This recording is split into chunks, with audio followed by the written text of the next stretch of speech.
Hello दोस्तों, कैसे हैं आप सभी। आई होप कि आप सब ठीक होंगे। तो दोस्तों, जैसा कि हम लोग सीटेट दिसंबर 2022-23 का जो ऑनलाइन एग्जाम हुआ था, उन सभी शिफ्टों के सारे पेपर को हम लोग सॉल्व करते हुए चल रहे हैं। तो इससे पहले की वीडियो अगर आपने देखी होगी तो उसमें 1 फरवरी 2023 को जो सीटेट का एग्जाम हुआ है उसमें हिंदी के जो क्वेश्चन पूछे गए थे उन सारे क्वेश्चन को हम लोग सॉल्व कर चुके हैं। और आज की इस वीडियो में 2 फरवरी 2023 को जो सीटेट का एग्जाम हुआ था उसमें जो हिंदी के क्वेश्चन पूछे गए उन सारे क्वेश्चन को हम लोग सॉल्व करेंगे। तो आप लोग बने रहिएगा वीडियो के लास्ट तक बिना स्किप किए। और दोस्तों, नए हो चैनल पे सब्सक्राइब कर लीजिएगा, बेल आइकन को प्रेस कर लीजिएगा ताकि सीटेट से रिलेटेड हर अपडेट हर वीडियो आपको टाइम पर मिले। पहला क्वेश्चन आप लोग स्क्रीन पर देख पा रहे होंगे। दोस्तों, प्लीज़ वीडियो को ज़्यादा से ज़्यादा शेयर करिएगा। पठन के मुख्य उद्देश्यों में से एक है। ऑप्शन ए दिया गया है प्रवाह के साथ पढ़ना, बी है ऊंचे स्वर और स्पष्ट रूप से पठन, सी है पाठ्य सामग्री में से अर्थ निकालना, डी है पठन के समय विराम चिन्हों और अस्तर शैली का प्रयोग करना।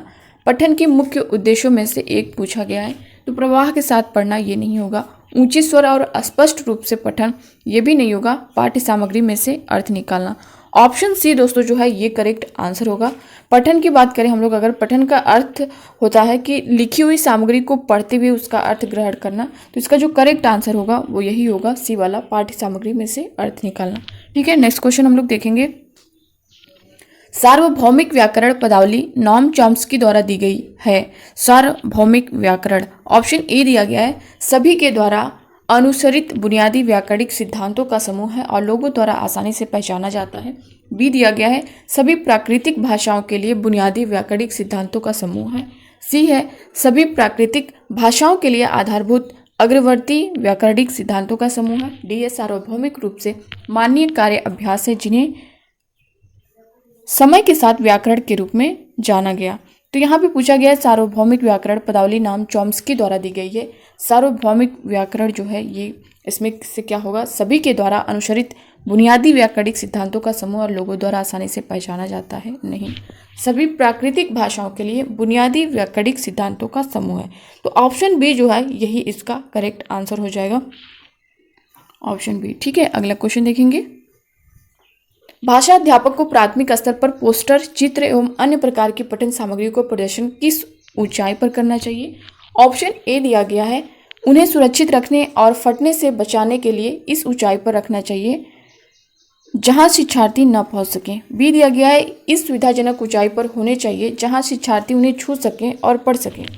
सी है कक्षा को बाहर बुलेटिन बोर्ड पर लगाने चाहिए। डी है पुस्तकालय में लगाने चाहिए जहां शिक्षार्थी जाएं और सामग्री की खोज कर सकें।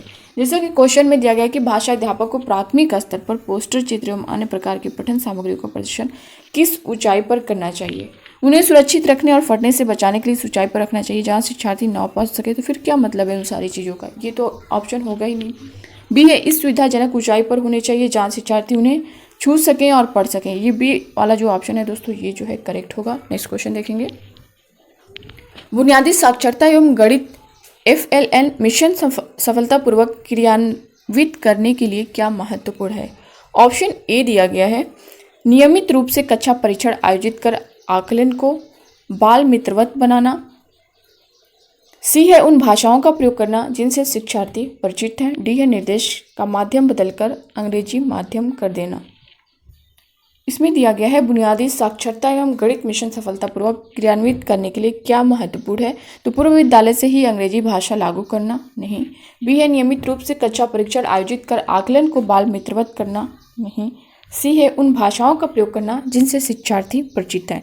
तो ऑप्शन सी दोस्तों जो है ये इसका करेक्ट आंसर होगा। ठीक है, देखिए बुनियादी साक्षरता और गणित मिशन एक राष्ट्रीय पहल है। FLN मिशन यह सुनिश्चित करने की दिशा में एक महत्वपूर्ण कदम है कि बच्चे कक्षा 3 तक अर्थ के साथ पठन कौशल और बुनियादी संख्यात्मक कौशल प्राप्त करें।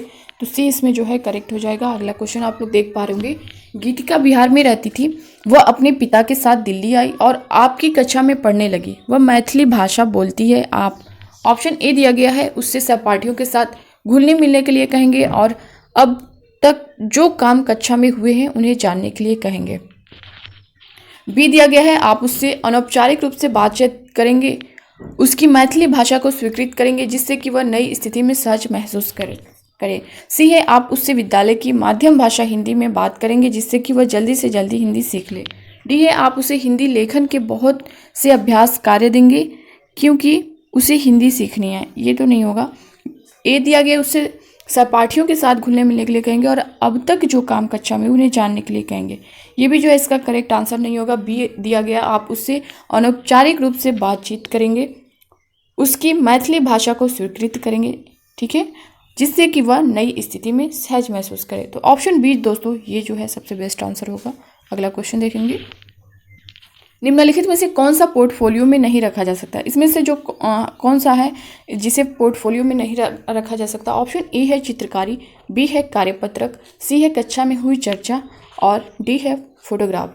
कौन सा जो है पोर्टफोलियो में नहीं रखा जा सकता है? चित्रकारी रखा जा सकता है, कार्यपत्रक रखा जाता है, कक्षा में हुई चर्चा, फोटोग्राफ रख सकते हैं, कक्षा में हुई चर्चा इसको नहीं रखा जा सकता। तो ऑप्शन सी जो है यही इसका करेक्ट आंसर होगा, ठीक है।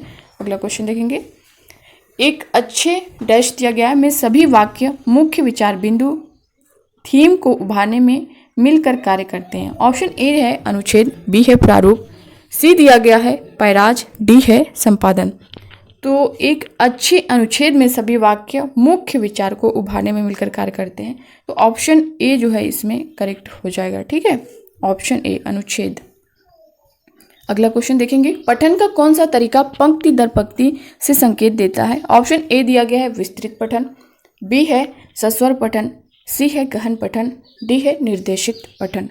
पठन का दोस्तों देखिए गहन पठन तरीका जो है पंक्ति दर पंक्ति से संकेत देता है। गहन पठन स्वर और मौन वाचन कौशल की योग्यता का विकास है, जिसके माध्यम से अधिक ज्ञान अर्जन किया जाता है। पठन कौशल को जो है मुख्यतः 4 भागों में बांटा गया है और पहला जो है सस्वर पठन है, मौन पठन है और गहन पठन है, व्यापक पठन है। तो इसमें जो है इसका करेक्ट आंसर होगा गहन पठन, ऑप्शन सी जो है इसका करेक्ट आंसर होगा। अगला क्वेश्चन देखेंगे, कक्षा में मुद्रित समृद्ध प्रवेश को किस रूप में वर्णित किया जा सकता है? ऑप्शन ए दिया गया है एक खेल कक्ष के रूप में जिसमें कई झुंझुने व खिलौने हैं, बी दिया गया है कक्षा में पठन कोना, ये तो नहीं होगा, ये भी नहीं होगा, सी दिया गया है कक्षा में प्रदर्शित बच्चों का कार्य चार्ट, पोस्टर, कविताएं आदि, डी है कक्षा में ऐसा स्थान जहां पर विद्यार्थियों की कापियां, कक्षा प्रदत्त कार्य और गृह कार्य रखा जा सके।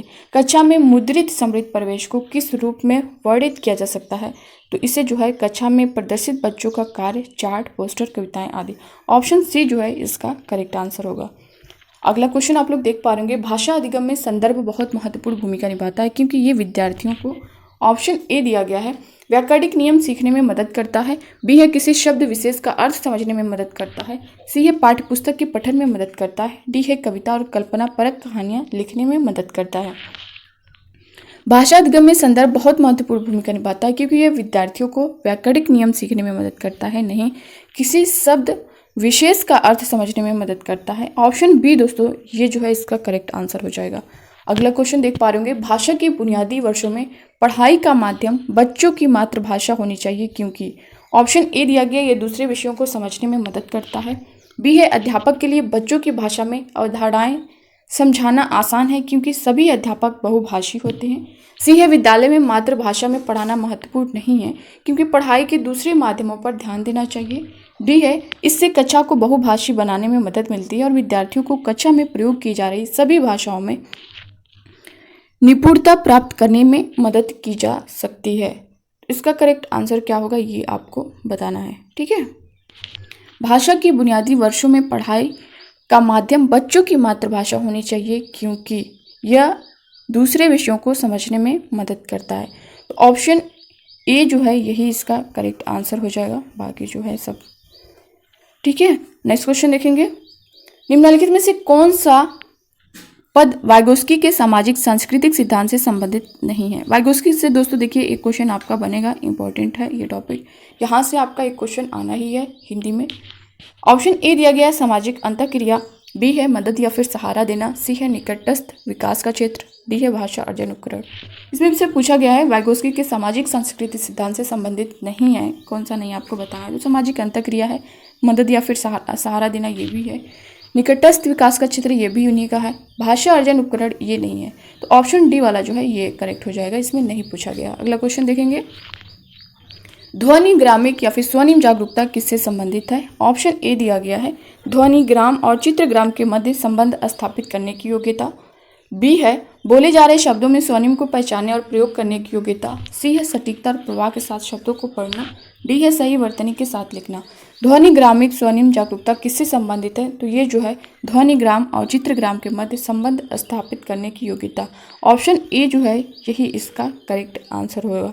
ठीक है, अगला क्वेश्चन आप लोग देख पा रहे हो दोस्तों। प्लीज़ वीडियो को ज़्यादा से ज़्यादा शेयर करिएगा और वीडियो को लाइक कर दीजिएगा, अच्छा लग रहा है, क्योंकि बहुत से ऐसे अभ्यर्थी हैं जो क्लास तो देखते हैं मगर अभी तक चैनल को सब्सक्राइब भी नहीं किए हैं, यहाँ तक लाइक भी नहीं करते हैं। तो दोस्तों प्लीज़ अगर आप ऐसा करेंगे तो मान लीजिए आप वीडियो देख रहे हैं, लाइक नहीं कर रहे हैं, सब्सक्राइब नहीं कर रहे हैं, अगर आप वही करेंगे, क्योंकि इतने व्यूज़ आने के बाद जो है लाइक बहुत कम रहते हैं, तो आप लोग प्लीज़ लाइक कर लिया करिए जिससे मेरा भी मोटिवेशन बना रहे। अगला क्वेश्चन आप लोग स्क्रीन पर देख पा रहे बच्चे भाषा की बारीकियों की पहचान कर लेते हैं और उन्हें समझ जाते हैं जब। ऑप्शन ए दिया गया है वे अध्यापक का बारीकी से अवलोकन करते हैं। बी है बुलेटिन बोर्ड को सजाने और मुद्रित समृद्ध प्रवेश के सृजन में भाग लेते हैं। सी है एकीकृत तरीके से भाषाई कौशलों में संलग्न रहते हैं। डी है वयस्क की मदद से सस्वर पठन करते हैं। बच्चे भाषा की बारीकियों की पहचान कर लेते हैं और उन्हें समझ जाते हैं जब। वे अध्यापक का बारीकी से अवलोकन करते हैं। नहीं। बुलेटिन बोर्ड को सजाने और मुद्रित समृद्ध प्रवेश के सृजन में भाग लेते हैं। नहीं। एकीकृत तरीके से भाषाई कौशलों में संलग्न रहते हैं। तो ऑप्शन सी इसका जो है करेक्ट आंसर होगा। अगला क्वेश्चन आप लोग देख पा रहे होंगे निम्नलिखित में से कौन सा भाषा अधिगम के बारे में सही है, ये आपको बताना है। ऑप्शन ए में दिया गया है एक भाषा में निपुणता का विकास दूसरी भाषाओं के विकास को बाधित करता है। नहीं। बी है विभिन्न भाषाओं में निपुणता का विकास अंतर संबद्धता से होता है, ये जो है इसका करेक्ट आंसर होगा। मातृभाषा में निपुणता दूसरी भाषा के सीखने में कठिनाई उत्पन्न करती है। नहीं। डी है लंबी अवधि में मातृभाषा के माध्यम से अधिगम होने से दूसरी भाषाओं के सीखने के लिए समय नहीं बचता, ये भी होगा। ऑप्शन बी जो है इसका करेक्ट आंसर होगा। तो दोस्तों ये थे 2 फरवरी 2023 को पूछे गए हिंदी के क्वेश्चन, हिंदी पेडागोजी के, जिसे हम लोग सॉल्व कर चुके हैं। अब अगली वीडियो में जो अगले शिफ्ट का पेपर है उसे सॉल्व करेंगे। तो आप लोग इसी तरह बने रहिएगा चैनल पर। मिलते हैं नेक्स्ट वीडियो में। तो पहले bye bye, take care, thank you, खुश रहिए, पढ़ते रहिए।